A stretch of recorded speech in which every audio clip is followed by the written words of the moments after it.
Money is a tool. Financial literacy is a skill you can learn. My name is Dave Gallegos. I've spent the last 25 years in the mortgage industry with a front row seat to American financial habits. And what I have to offer is so much more than about mortgages. So join me for a journey into financial literacy, brought to you by me and Zenith Home Loans. I'm your host, Dave Gallegos. Hi, everybody. I'm Dave Gallegos, and this is More Than Mortgage. This is a podcast for folks. This is about financial peace, financial literacy. We talk about all things related to your personal finances. And this is episode number 15. So I'm pretty excited about that. It's another kind of a milestone number. So thanks for listening. And if you like the podcast, give it a rating, please. Share it with your friends. So this week, we're going to continue on the topic from the last episode. The last episode was titled, Did baby boomers really have it easier buying homes today or buying homes when they were buying homes versus how difficult it is to buy today? And based on an article that came out in the mortgage press recently, that it was actually tougher for baby boomers to buy their first home than it is to buy a first home today, just based on the percentage of housing expense versus median incomes. And so probably what's a little bit different about it is that it always seems harder in the current times than it really is. Because whenever it's always fun to do this. I've done this several times for different presentations where I'll go back and look for historical headlines on the interest rates and the housing market. And you can always find these sensationalized headlines about how tough it is, or how bad the housing market is, or how bad interest rates are. And it's like, it doesn't matter what era we're talking about. It's in the 70s, it's in the 80s, it's in the 90s. You can always find time.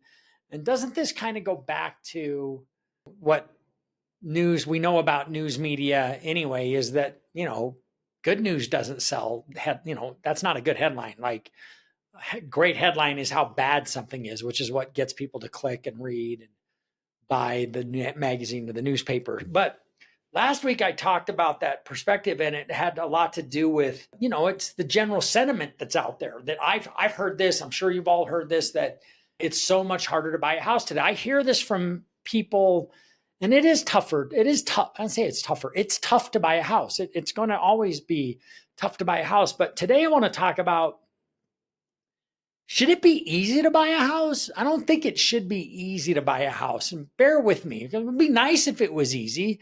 But gosh, I don't know, if it was easy, would it be worth anything? Because if it was easy to buy a house, wouldn't that mean houses really aren't that worth that much? I think that's true, right? Like, if it's easy to get something, it's not that valuable. If it's easy to make $1 million, then $1 million wouldn't be worth anything, right? So I think there's something to that. Now, bear with me. I'm gonna go back a little bit. I'm gonna talk about a completely different time, with not even for me when I went to buy my first house, because last week I talked a little bit about that. My wife and I bought our first house in 1986, but 26 years before that, my dad and mom were buying their first house. It was in 1960, and it was now you know how old I am. It was in 1960, and their first house was on, you can look it up, 182 South Reed Street in Lakewood, Colorado. My dad just turned 90 this year. My mother recently passed away, but that's when they bought their first house. My father was a veteran. And so him and my mom had returned from the Navy about a year before that. My dad spent 3 years in the Navy in Long Beach, California. And he was able to buy a house because he was a veteran, and VA at that time, he had a no down payment. He didn't have to come up with the down payment money. If my dad would have had to have come up with the down payment money, there wouldn't have been a down payment, because at that time, my mom and dad had 2 kids. I wasn't quite born yet. I was born like a month or so after they moved into the house. But we already had 2 kids. My mom stayed home, but did ironing work and babysitting work for other people as a way to so that my parents could make ends meet. And if my dad would have had to come up with a down payment, he would have had to wait a lot longer to buy a house. So thankfully, he had his VA benefits, and he was able to buy his first house. I think, I'm not sure, don't hold me to this, and this will just make you mad if you're not if you're trying to buy a house today, but I think that first house cost $8,000.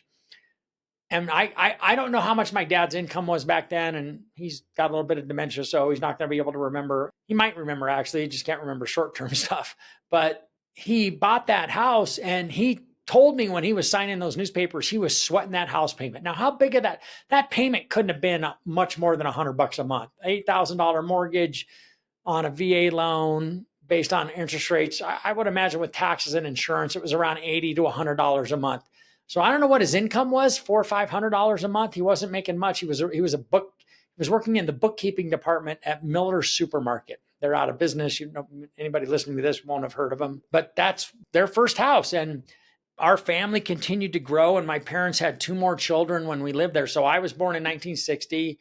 My little brother was born 5 years later 5 years and a day later, 1965. And then my little sister Annie was born a couple of years after that. And then my mom had my youngest sister in 1969. So I want to talk about that first house. And well, hang on. Before I talk about the first house, on the second house, I know my mom and dad sold their first house for about $9,000, like maybe $1,000 more than the first house. And the second house cost $22,000. It was a much bigger house, had a 2-car garage. We didn't have a garage at the first house, so that's important. And in fact, my dad recalls this vividly, is that the house did not meet the appraised value, something that we see a lot today, right? Where like you have to cover the appraisal gap. My dad didn't have any money to cover an appraisal gap because he had 5 kids by then. So he's got 5 kids. There were, is that right? Yeah, because Annie was born in 1967. We were still living in that house. So there were 5 kids and 2 parents living in a 3-bedroom house with 1 bathroom. But now by then, my grandfather, my mom's dad, had finished the basement for him and put another basement. So I guess there were 2 baths, but 5 people sharing 2 bathrooms. And my mom and dad, like, I'm just thinking about how different that lifestyle had to be compared to the lifestyles of today and what everybody's expectations are. And on the second house, when that house got appraised, it didn't meet the appraised value. So my dad didn't have any money to come up. He couldn't cover the appraisal gap, right? Because that's what that's considered today. It's an appraisal gap. You got to have enough money to make up the difference. If you're putting 100%, if you don't have any money for a down payment, my dad didn't have any money for a down payment with 5 kids. Based on our ages, so some of us were we all went to Catholic school, so private school tuition, and not, private school like it wasn't high end. It was cheap Catholic school tuition back in the 60s, but it wasn't free tuition. And then my mom was staying home with 5 kids. How could she, she couldn't have a career outside the home. She had a career. It was inside the home. My dad had to call the appraiser back and ask the appraiser, did you go inside the house? Because the house had a completely finished basement. It was a ranch with a completely finished basement. And they went and saw the house. He asked the appraiser, and the appraiser said he had. And he said, you got to go in and see that house because I know it's worth more than he appraised it for. I don't know what he appraised it for, but it was less. The new house cost $22,000. I believe that's the correct number. Don't hold me to it. I tried to look up the county records for this and I couldn't find it, but it didn't go back that far. But it did go back to when my mom and dad sold the house in 1980, 81, right in there. And they sold that house for $69,000. They bought it in 1967. They lived there for about 13 or 14 years, and it went from $22,000 to like $69,000. So it gives you an idea of why it's a good idea to invest in a house. And again, if without the VA loan and without the appraiser going in and looking at the house again and going, all right, you're right, it's probably worth more than I had judged it at, because he just did a drive-by appraisal. I guess you could do that back then. They were able to buy that home, and we all had, I was so excited because I wasn't going to have to share a bedroom with my brother anymore. And that was a big thing. And, that was pretty much the house I consider I grew up in, because I moved there when I was 8. I stayed there until after I moved out, after graduating from high school. So it's pretty much the house I grew up in. I'm only telling the story because I think it puts into context how difficult buying a house has always been. It's never been easy to buy a house. And I think that's the mistake. And that's what the press, and that's what the media, and that's what all the social media stuff it talks about. It's like, it's so hard to buy a house. Ask anybody. It's always been kind of hard to buy a house. And it's never been easy. I know it's tough right now because of the lack of inventory, but it's always been hard. I mean, like I said, my mom and dad bought a brand new house. My dad didn't have any money for a down payment. The only way he was getting a house is because he had his VA benefits. That's hard to buy a house like that, right? You can't have anything go wrong. My dad ended up having a really successful career, and he became the president of King Soopers. He retired as the president of King Soopers in the late 90s. He and my mom lived this amazing life, but they never lived in a big mansion. My dad, 6 kids, right? We all went to school and we all had the opportunity. Most of us graduated from college, and my mom and dad my dad didn't start making real money until after I was out of the house, graduating from high school and everything. So it wasn't like they were rolling in dough. And it was always tough to buy a house. It was always a difficult thing, especially when you're new to it. Like when you're brand new buying your first house, it's rare that you're rolling in with like, oh, I got a couple $100,000 down payment, or $100,000 in the bank for a down payment. Like that's a rarity. And that's usually because somebody's parents are helping out, right? Like somebody's parents wants to pave the way to make it a little bit easier. And I got no beef with that. That's fine. I mean, my parents helped me a little bit. They didn't give me $100,000 for a down payment. Like I had to call my dad at the last minute and get an extra $1,000 from him. But I just think it's important to put into context and appreciate the difficulty that most people throughout history of American home buying have gone through to own a home. So I just think it feels like part of this is, I don't know what it is. It's the media, it's social media, it's what we have access to. It looks like everybody's getting everything they want in life. And that's what social media is. Social media is everyone's highlight reel. And if you're comparing yourself to what you're seeing on other people doing on social media, you don't know the whole story. You don't know the backstory. You don't know behind the stage. You don't know what's going on. You don't know all the hard work. You don't know the sacrifice. And you don't know if there is no sacrifice and mom and dad are covering the down payment and helping them put $200,000 down. We see that stuff. I just think it's possible that today people think buying a home is so difficult because everyone has much higher expectations of what things should be like and what we're willing to have, right? So that first house, let's go back to my mom and dad's first house. It was an unfinished basement. So it wasn't a big, the first floor was 999 square feet. It's an apartment. This was a 999 square foot house. That was the kitchen, the living room, 3 bedrooms. So imagine how small those bedrooms were, and 1 bathroom. That was on the first floor. There was a 1-car carport. It didn't have a garage. There was no garage door. It was a 1-car carport, had a backyard. My dad seeded the grass. Like he couldn't afford sod.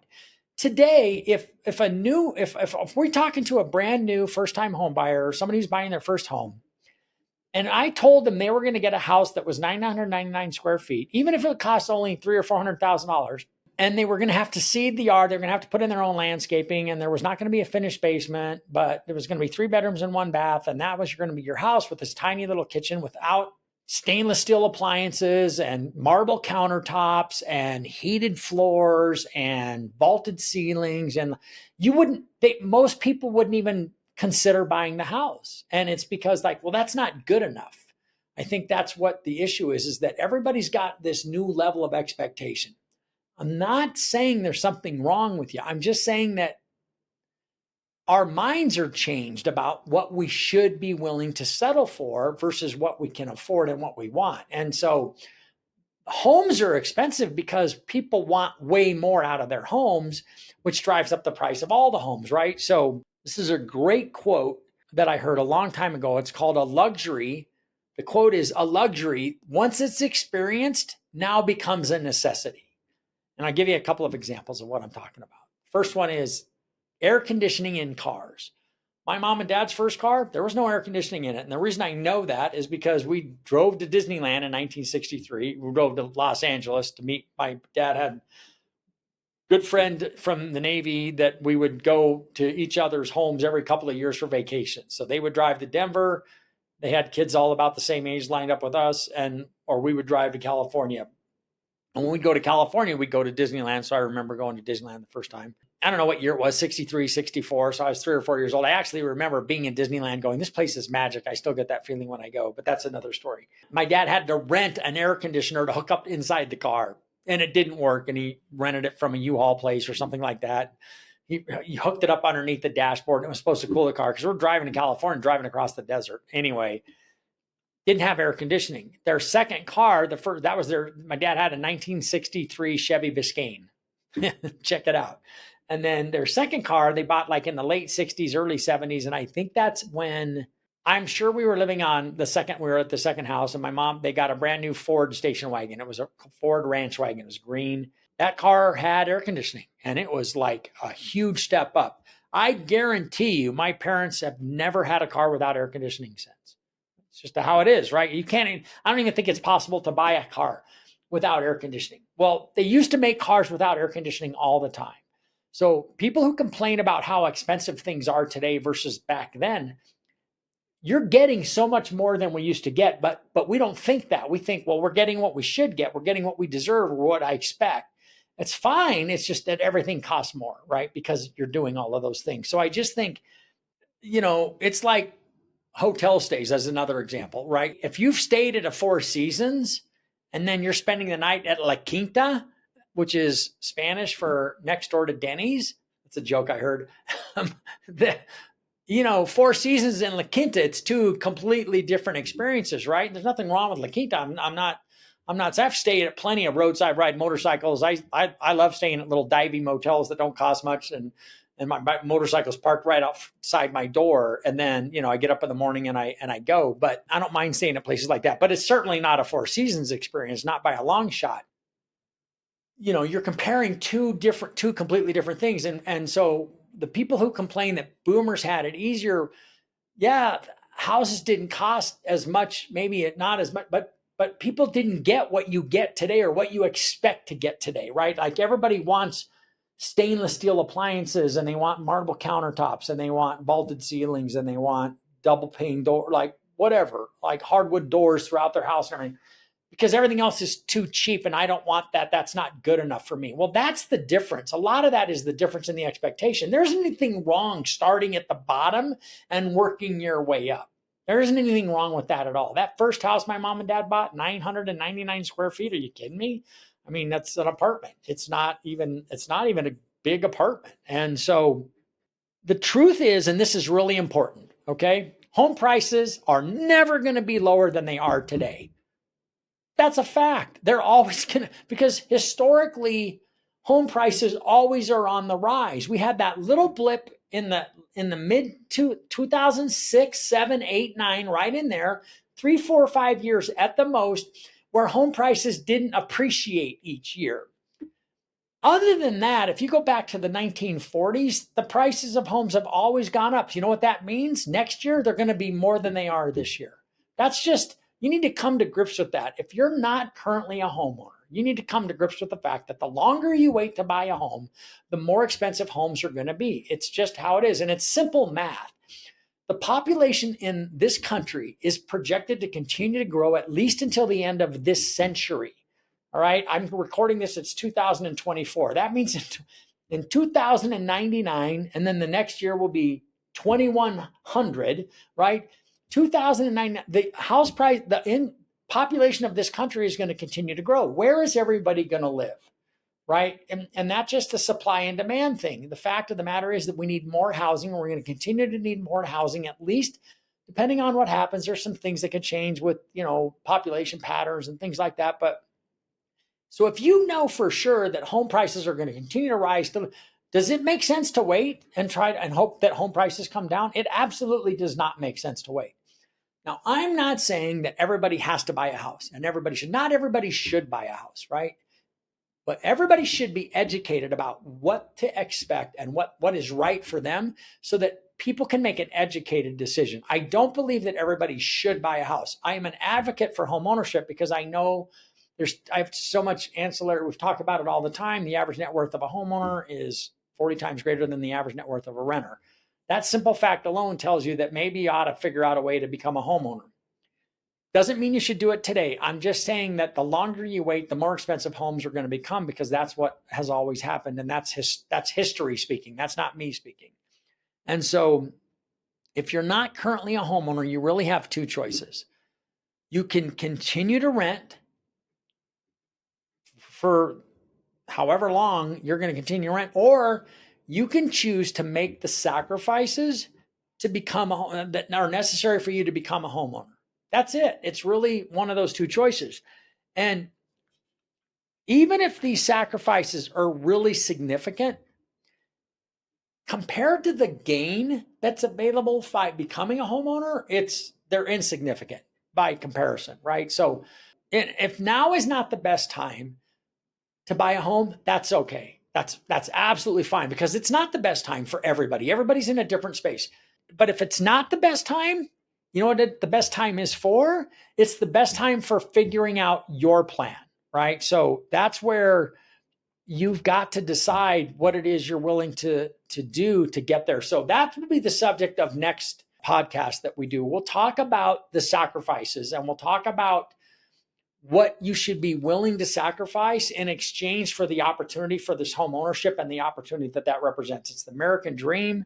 And the reason it's the American dream is because it makes such a difference in people's lives for their long-term financial prosperity. It should never be taken lightly, and it should always be done with having financial reserves and having the ability, because yes, it's a little bit more expensive to own a home. We just had a little issue at our house. It's going to cost a couple $1,000s we have to fix. And that's part of home ownership. It's always been a part of home ownership. But far out, the gain on my value in my property from one year to the next the cost of those expenses is inconsequential in comparison. So that's it for today's episode of More Than Mortgages. Should buying a home require a sacrifice? I think the answer is unequivocally yes. It should require a sacrifice, which is why it's worth so much to do so. And I think it just requires an adjustment in our thinking, which is the subject matter for the next one. We're going to talk about what you have to sacrifice to be able to be there, why you should be willing to make that sacrifice, and then how to figure out what that plan is going to be for if you're currently not a homeowner and how you're going to get there. So that's it, everybody. Thanks for listening. This is More Than Mortgages. I'm Dave Gallegos. I am an owner of a mortgage company, so I'm obviously pro owning a home, but I'm also pro financial peace, and that's the subject of this. So please share this with your friends. Give me a rating if you haven't done that. This has been episode 15. Thanks for listening, everybody, and we'll be back next time. Thank you for listening to More Than Mortgage with Dave Gallegos, brought to you by Zenith Home Loans. If you enjoyed this episode, please subscribe anywhere you find podcasts and share this episode with a colleague who would also find value.